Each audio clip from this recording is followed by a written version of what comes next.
नमस्कार, मैं डॉक्टर रवि राय आप सभी दर्शकों का हार्दिक स्वागत करता हूं। प्रिय दर्शकों, आज चर्चा होगी जन्म कुंडली विश्लेषण पर। और आज एक दर्शक जिनका प्रश्न है कि क्या इनके जीवन में सरकारी नौकरी का योग है क्या, और साथ ही इन्होंने पूछा है कि इनकी वैवाहिक जीवन की स्थिति कैसी रहेगी। आइए समझते हैं। और मैं डेट ऑफ बर्थ बता देता हूँ, जिससे जो लोग ज्योतिष शास्त्र में रुचि रखते हैं या जो विद्यार्थी ज्योतिष शास्त्र का अध्ययन कर रहे हैं, या वे सभी लोग जो किसी न किसी रूप से जन्म कुंडली देखना सीखना चाहते हों, उनके लिए भी यह विषय काफ़ी रुचिकर होगा। तो देखिए, इनका जो डेट ऑफ बर्थ है यह 16 जनवरी सन 2000। इनका समय है दिन में 12:05 पे और जगह है किशनगंज। इनकी जन्म कुंडली है मेष लग्न की और मेष राशि की, यानी लग्न भी वही और राशि भी वही। अब सबसे पहले हम एक बार इनके ग्रहों को देखते हैं, ग्रहों की स्थिति को देखते हैं, इसके बाद हम फलादेश पर आएंगे। तो मेष लग्न में ही गुरु, चंद्रमा और शनि प्रथम भाव में अर्थात लग्न में ही स्थित हैं। लग्न इनका 16 अंश पर है और बलवान है। साथ ही लग्नेश मंगल एकादश भाव में है और लग्नेश मंगल भी 15 अंश पे बलवान है। इनकी जन्म कुंडली में चतुर्थ भाव में राहु 10 अंश पे विराजमान है। तो वहीं इनकी जन्म कुंडली अष्टम भाव में शुक्र हैं 25 अंश पे। दशम भाव में 3 ग्रह हैं, सूर्य, बुध और केतु। सूर्य 1 अंश पे, बुध 1 अंश पे और केतु 10 अंश पे। और मंगल पे चर्चा हो ही गई, मंगल एकादश भाव में है। तो ये इनकी ग्रहों की स्थिति है। कुंडली बड़ी अच्छी प्रतीत होती है। आइए समझते हैं कि ग्रह क्या इशारा कर रहे हैं। तो देखिए, मेष लग्न और मेष राशि, आपके प्रश्न पे भी मैं आऊँगा, पर थोड़ा बहुत जो है आपके विषय में जानकारी दे दूँ। मेष लग्न और मेष राशि। अब मेष लग्न और मेष राशि वाले जातक कैसे होते हैं? तो मेष लग्न का स्वभाव है, इनके स्वभाव में चंचलता होती है, क्योंकि चर राशि है तो इनका स्वभाव तेज होता है। शीघ्र क्रोधित भी हो जाते हैं और शीघ्र शांत भी हो जाते हैं। अगर एक बार पॉजिटिव दिशा में चल पड़े तो कोई भी लक्ष्य इन्हें कठिन नहीं लगता, लेकिन अगर एक बार ये निगेटिव दिशा में चल पड़े, नकारात्मक हो गए, तो फिर इनको जीवन जीना दुष्कर लगने लगता है। धुन के पक्के होते हैं और अगर किसी पर विश्वास कर लिया तो उसके लिए कुछ भी करने को ये तैयार रहते हैं। तो यह मेष लग्न का स्वभाव है। और यह भी है इनके साथ कि जल्दबाजी में, हड़बड़ी में अपना काम भी बिगाड़ते हैं। तो इनको यह भी ध्यान रखना चाहिए कि बहुत जल्दबाजी ना करें, बहुत हड़बड़ी ना करें। हालांकि इस कुंडली में ये चीज़ें होंगी, लेकिन संतुलित होंगी। और इसीलिए मैं कहता हूँ कि जब हम फलादेश करें तो सब कुछ देखें। वो क्यों होगा यह जानते हैं। सबसे अच्छी बात हुई इनकी जन्म कुंडली में कि इनकी जन्म कुंडली का भाग्येश गुरु लग्न में जाकर के स्थित हो गए। अब भाग्येश का लग्न से संबंध बनना, तो गुरु इस जन्म कुंडली में 12वें भाव के स्वामी हैं और 9वें भाव के स्वामी हैं। और भाग्य 9वां भाव अर्थात भाग्य भाव। अब भाग्य भाव के स्वामी होकर के ये कहाँ स्थित हुए? तो ये स्थित हुए लग्न में। लग्न से इनका संबंध बना और यह बहुत ही अच्छा है, क्योंकि यह त्रिकोण है और त्रिकोण का संबंध केंद्र से बनना, यानी केंद्र त्रिकोण राजयोग भी। तो ये स्थिति इनके जीवन में बहुत, गुरु की ये स्थिति इनको जीवन में बहुत उन्नति प्रदान करेगी, क्योंकि गुरु की पंचम दृष्टि पंचम भाव में इनकी बुद्धि को बहुत अच्छा रखेगी। इनकी संतान भी योग्य और आज्ञाकारी होगी। तो वहीं गुरु की 9वीं दृष्टि अपने ही भाव में इनके लिए बहुत कल्याणकारी सिद्ध होगी। इनके भाग्य में अभिवृद्धि होती रहेगी। और गुरु की 7वीं दृष्टि विवाह भाव पे इनके वैवाहिक जीवन के लिए भी अच्छा है। और वैवाहिक जीवन पर मैं विशेष रूप से चर्चा करूंगा। अभी तो मैं एक बार ग्रहों की स्थिति को बता दूं। गुरु के साथ वहाँ चंद्रमा स्थित हैं, तो जन्म कुंडली में लग गया गजकेसरी योग। अभी कुछ दिन पूर्व ही मैंने अपने चैनल पर गजकेसरी योग की चर्चा की थी।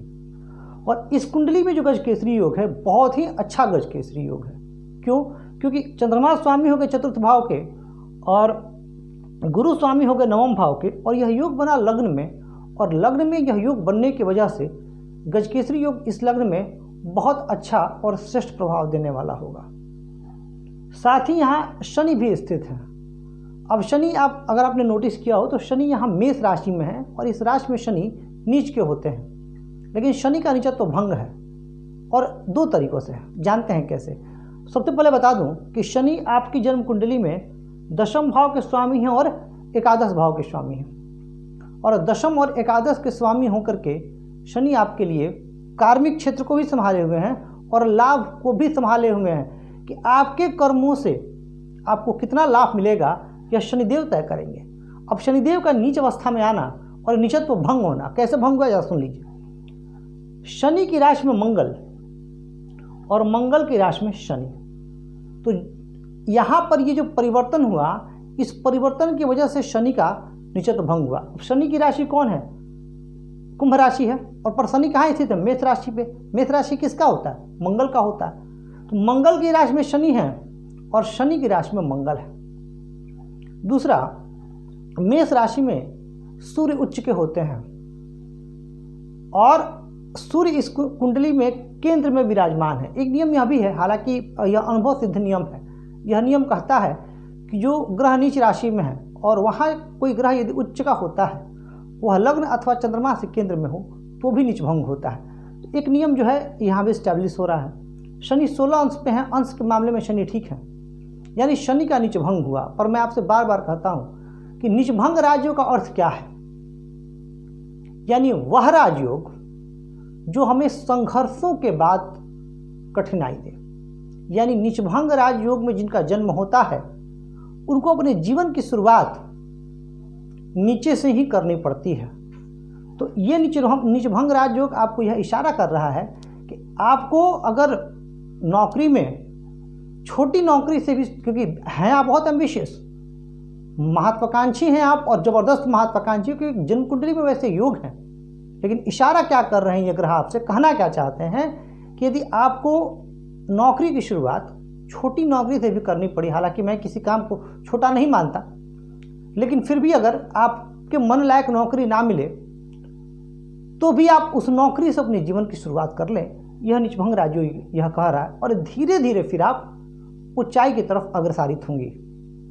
अब आगे बढ़ते हैं। यानी लग्न में जो ग्रह स्थित हैं, हमने उनका एक अध्ययन कर लिया कि ये ग्रह क्या कहना चाहते हैं। इस जन्म कुंडली में आप देखें तो नवमेश और दशमेश का भी योग लगा हुआ है शनि पर। यही शनि नीच के होगा, अगर नीच के नहीं हुए रहते तो बहुत ही श्रेष्ठ योग बन जाता ही है। अब चतुर्थ भाव में हम राहु पे चर्चा कर लेते हैं। चतुर्थ भाव होता है सुख का भाव। अब सुख के भाव में राहु की उपस्थिति क्या दर्शाती है? हालांकि वहाँ के स्वामी चंद्रमा सही है, फिर भी आप अपने जीवन में आपको भूमि भवन वाहन की प्राप्ति के लिए थोड़ा संघर्ष करना पड़ेगा। हालांकि चंद्रमा आपको देंगे सब कुछ, और अगर अनुकूल महादशा चली तो आपको सब कुछ सहज ही मिल जाएगा। यहाँ पर राहु यह इशारा करते हैं आपके कि माता के स्वास्थ्य में थोड़ी तकलीफ हो सकती है। तो वहीं अब सीधे हम आ जाते हैं इनके जन्म कुंडली के दशम भाव में, जहाँ लग्न में 3 ग्रह, वहीं दशम भाव में 3 ग्रह, और केंद्र स्थान में इतने ग्रहों का होना यह अपने आप में एक श्रेष्ठ स्थिति। अब यहाँ पर यदि मैं ग्रहों को देखूं तो सूर्य, बुध और केतु हैं। अब सूर्य का दशम भाव से संबंध बनना यह इस बात का इशारा करता है कि व्यक्ति सरकारी सेवा में जाएगा। हालांकि प्रश्न पर भी नहीं आया हूं, ये ग्रहों का मैं बता रहा हूं आपको। लेकिन मकर राशि में, शत्रु राशि में है और मकर राशि में स्थित ग्रह विलंब कराते हैं। यदि भाग्येश आपके मकर राशि में स्थित हो गए तो भाग्य विलंब से होगा, पर जब होगा तो जबरदस्त होगा। वहीं नौकरी में विलंब होगा और जब मिलेगा तो बहुत अच्छा मिलेगा। यहाँ नोटिस करने वाली बात एक और है कि यहाँ सूर्य पंचम भाव के स्वामी हैं और पंचमेश होकर के दशम भाव में गए हैं। यानी जहाँ आपका इस त्रिकोण का भी संबंध केंद्र से बना, वहीं आपके इस त्रिकोण का भी संबंध केंद्र से बना, जो कि बहुत ही अच्छी स्थिति है। अब आपकी जन्म कुंडली में मेष लग्न के लिए बुध अकारक होते हैं। बुध आपके अस्त भी हैं, क्योंकि सूर्य भी एक अंश पे और बुध भी एक अंश पे। तीसरे और छठे के मालिक बुध कहाँ चले गए? दशम भाव में। अब एक नियम है ज्योतिष शास्त्र का कि यदि पंचमेश और षष्ठेश एक दूसरे से परस्पर केंद्र में हो और लग्नेश बली हो तो शंख योग का निर्माण होता है। आपकी जन्म कुंडली में शंख योग भी लगा, लेकिन यहाँ चूँकि सूर्य और बुध दोनों में बल कम है। हालांकि बुध को एक बात ध्यान रखिएगा कि बुध को अस्त होने का दोष नहीं लगता, क्योंकि बुध हमेशा या अधिकतर सूर्य के समीप ही रहते हैं। तो अस्त होने के बावजूद भी बुधादित्य योग लगा और बुधादित्य योग व्यक्ति को बुद्धिमान बनाता है। तो निसंदेह मैं कह सकता हूँ कि आप बहुत बुद्धिमान होंगी और आपके अंदर चीज़ों को समझ लेने की, निर्णय लेने की आपकी क्षमता अच्छी होगी और आपके अंदर बहुत सारे अच्छे गुण विद्यमान होंगे। आपकी जन्म कुंडली इस ओर इशारा कर रही है। दशम भाव में केतु, केतु क्या कह रहा है? अब केतु का दशम भाव से संबंध बनना और सूर्य और केतु का संबंध बनना ये ठीक नहीं है। बुध और केतु का संबंध बनना ये ठीक नहीं है। तो कहीं ना कहीं इस दशम भाव में बाधा उत्पन्न हो रही है, क्योंकि सूर्य का राहु के साथ संबंध बनना, सूर्य का केतु के साथ संबंध बनना यह ग्रहण लगाता है। अब जिस भाव में बनता है उस भाव में भी ग्रहण लगता है। अब यह आपके किस भाव में बना है? तो यह आपके कर्म भाव में बना है। यह भाव आपके पिता के सुखों को भी दर्शाता है, पिता से मिलने वाले लाभ को भी दर्शाता है। तो कहीं ना कहीं यह भाव तो हो सकता है कि आपको सरकारी जिस नौकरी की आप तैयारी कर रही हो, क्योंकि आपकी जन्म कुंडली में जो ग्रह योग लगे हैं उससे मुझे एक ही इंडिकेशन मिल रहा है, या तो आपके मन में यूपीएससी का लक्ष्य है, या आप जुडिशियल सर्विसेज में जाना चाहती हैं, या इसी तरह की कुछ अच्छे पोस्ट पे आप जाना चाहती हैं। यह आपकी जन्म कुंडली मुझे स्पष्ट तौर पर इशारा दे रही है, क्योंकि जब इतने राजयोग लगे होते हैं कुंडली में तो व्यक्ति महत्वाकांक्षी बहुत होता है। परंतु सूर्य का और बुध का केतु के साथ संबंध बनना आपके कार्य को विलंब करेगा, विलंबित करेगा। आ जाते हैं जन्म कुंडली के हम एकादश भाव में। अब एकादश भाव में मंगल, और मंगल कौन? लग्नेश। लग्नेश जहाँ भी बैठते हैं उस भाव की अभिवृद्धि करते हैं।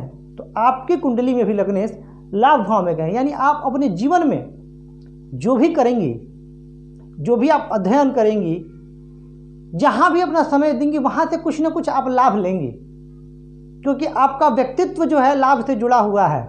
आपका जो मस्तिष्क है वह लाभ से जुड़ा हुआ है। यह आपके लिए एक बहुत ही सुखद स्थिति। मैं हमेशा से कहता हूँ कि केंद्र और त्रिकोण के बाद लाभ भाव बड़ा श्रेष्ठ है। अगर केंद्र त्रिकोण में हो लग्नेश तो बहुत अच्छा, और अगर लाभ में चले गए तो आजीवन व्यक्ति अपने कार्यों से लाभ कमाता रहता है। तो लाभ का यह योग और मंगल का एक, हाँ अब मन में एक क्वेश्चन आ जाएगा कि मंगल तो यहाँ शत्रु राशि में है, कोई दिक्कत नहीं है, लाभ भाव है यह, इसका आपको ध्यान रखना है। तो ये था आपकी जन्म कुंडली का एक ग्रहों का। हाँ, शुक्र। अब हम आपके प्रश्न पर आते हैं, जो आपका मुख्य प्रश्न है। आपने पूछा कि आपका वैवाहिक जीवन कैसा रहेगा। तो देखिए, सप्तमेश शुक्र कहाँ स्थित है? अष्टम भाव में। धनेश भी है जन्म कुंडली में आपके शुक्र। तो धन और सप्तम के स्वामी का अष्टम में जाना, धन का तो ठीक है, चलिए अपने भाव को वो पूर्ण दृष्टि से देख रहे हैं तो धन का तो योग लगा दिया इन्होंने आपकी जन्म कुंडली में, धनवान होंगी आप, इसके लिए आप निश्चिंत रहिए। लेकिन सप्तमेश का अष्टम में आना यह ठीक नहीं है, और साथ ही राहु की पंचम दृष्टि आना अष्टम भाव पे, यानी अष्टमेश पे, माफ कीजिएगा सप्तमेश पे, जो कि अष्टम भाव में है। तो सप्तमेश पे राहु की दृष्टि जाना यह उचित नहीं है। अब देखिए राहु का 1 2 3 4 5 राहु की पंचम दृष्टि, और राहु का संबंध सूर्य से भी बन रहा है। तो यहाँ से संबंधित बाधा और यहाँ से संबंधित बाधा तो दिख ही रही है, लेकिन बहुत चिंतित मत होइएगा। भले सप्तमेश पे राहु की दृष्टि है, सप्तम भाव पे 3 ग्रहों की दृष्टि जा रही है। गुरु की, जो कि आपकी जन्म कुंडली में भाग्येश है, यानी कहीं ना कहीं एक इशारा यह भी है विवाह के बाद आपका भाग्य चमक सकता है। चंद्रमा का सुखेश का आमने सामने, यानी विवाह के बाद जीवन में सुखों में भी वृद्धि होगी। और शनि का संबंध बन रहा है, यानी विवाह के बाद आपके कार्मिक क्षेत्र में उन्नति के अवसर मिलेंगे। शनि की यहाँ उच्च दृष्टि है, तो शनि की दृष्टि से परेशान मत होइएगा। शनि एक विच्छेदात्मक ग्रह है जरूर, लेकिन यहाँ पर गुरु के प्रभाव में होने की वजह से शनि शुभ है। और आपकी जन्म कुंडली में कर्मेश भी है, तो कर्मेश की सप्तम भाव की दृष्टि, देखो सप्तम भाव बलवान है।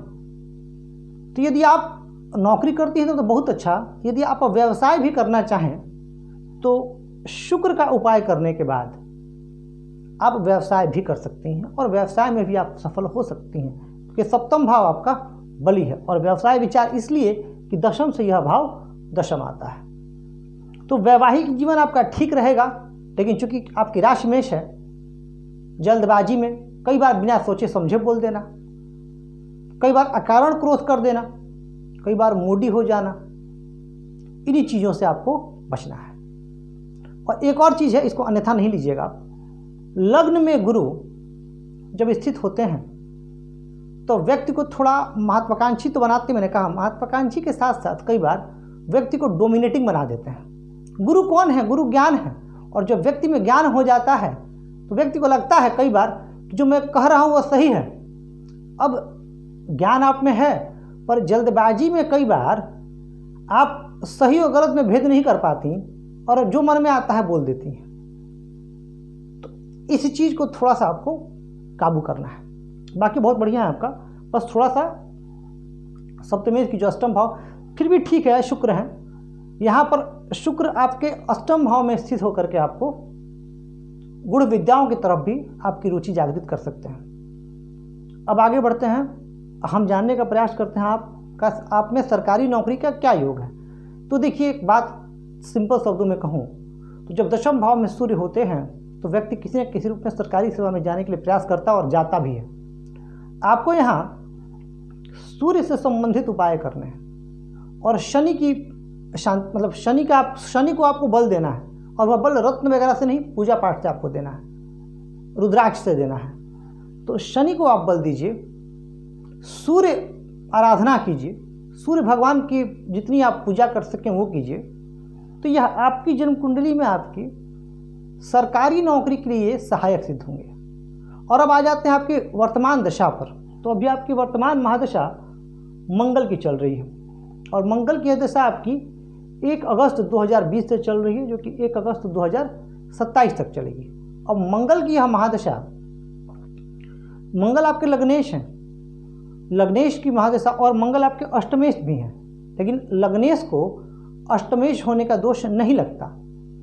तो इस स्थिति में ये जो मंगल है आपको लाभ देंगे, निसंदेह देंगे। मंगल की दशा आपके लिए कल्याणकारी होगी, लेकिन बीच बीच में जो ग्रहों की अंतर्दशा आएगी, जैसे मंगल में राहु की, मंगल में शनि की, मंगल में केतु की, मंगल में शुक्र की, ये अंतर्दशाएं आपको मानसिक रूप से कष्ट देंगी। लेकिन मंगल में जो गुरु का अंतर्दशा है वह अंतर्दशा आपके लिए बहुत लाभकारी सिद्ध होगा, पर वह कम समय के लिए होगा। 17 जनवरी 2022 से 22 दिसंबर 2022 तक यह दशा आपकी रहेगी। अभी जो वर्तमान समय है आपका, मंगल में गुरु की अंतर्दशा आपके लिए अच्छी जा रही है, तो यहाँ भी आप प्रयास कर सकती हैं। एक और बात बता दूं आपको, मंगल की दशा के बीच में ही आपकी शनि की 7.5 भी प्रारंभ हो जाएगी।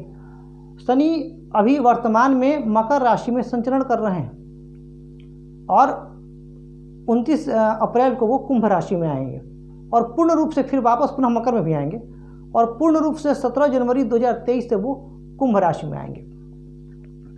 तो कुंभ राशि का यह समय आपके लिए बहुत अच्छा होगा, क्योंकि शनि आपके लाभ भाव में होंगे।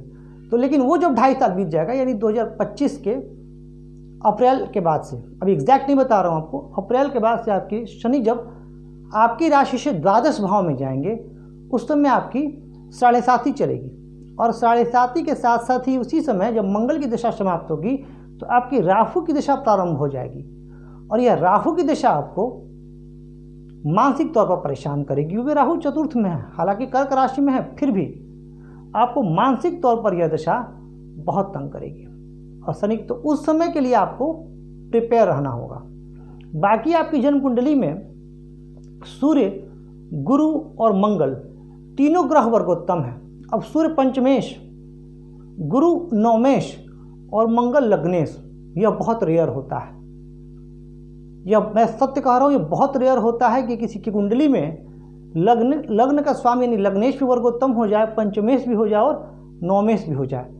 यानी अगर इन तीनों में से अगर किसी का एक भी वर्गोत्तम हो जाता है तो ऐसे व्यक्ति की प्रतिभा खूब निखरती है और वो व्यक्ति बहुत टैलेंटेड होता है, बहुत ही। तो आपकी जन्म कुंडली में तो ये तीनों वर्ग उत्तम हैं, निसंदेह मैं कह सकता हूँ कि आप में टैलेंट बहुत है। आप में प्रतिभा बहुत है, आप बहुत योग्य हैं, लेकिन मेष राशि के जातकों के साथ एक दिक्कत कि स्वयं अपने अंदर की छिपी शक्तियों को नहीं पहचानते हैं, अपने अंदर की ऊर्जा को नहीं पहचानते हैं। तो आप अपने अंदर की इस ऊर्जा को पहचानिए। वैवाहिक जीवन में आप सामंजस्य बिठाने की कोशिश कीजिए, तभी, वैसे तो ठीक है, फिर भी थोड़ा सामंजस्य बिठा लेंगी तो वैवाहिक जीवन और मधुर हो जाएगा। और दशम भाव दशमेश यानी शनि और दशम भाव में स्थित ग्रह सूर्य, और ये जो सूर्य केतु और सूर्य के साथ राहु का संबंध है, इनका आप उपाय कराइए, इनकी शांति कराइए, आपके जीवन में खूब तरक्की होगी। और ईश्वर से मैं यह कामना करता हूँ कि आपका जीवन बहुत बेहतर हो, यशस्वी हो, आपको उच्च सरकारी सेवा में आपको जाने का सौभाग्य मिले और आप जनता की सेवा कर सकें। मैं आपके सुखद, स्वस्थ, उज्जवल और यशस्वी जीवन की कामना करता हूँ। साथ ही तमाम वो दर्शक जो आज जुड़े हैं इस वीडियो से, उनके लिए भी मैं ईश्वर से कामना करता हूँ कि उनका जीवन मंगलमय हो और वह स्वस्थ एवं सुखी रहें। तो प्रिय दर्शकों, ये था आज का विषय। हमने एक जन्मकुंडली अध्ययन किया जिसमें हमने जाना कि इनका वैवाहिक जीवन और सरकारी नौकरी का क्या योग है। तो मैं कहूँगा आपसे भी, यदि आपके मन में भी कोई सवाल है या आप अपनी जन्म कुंडली का विश्लेषण करवाना चाहते हैं, तो अपना डेट ऑफ बर्थ, टाइम और प्लेस भेज सकते हैं। हम आपकी जन्म कुंडली का विश्लेषण अवश्य करेंगे। आज के लिए बस इतना ही। धन्यवाद।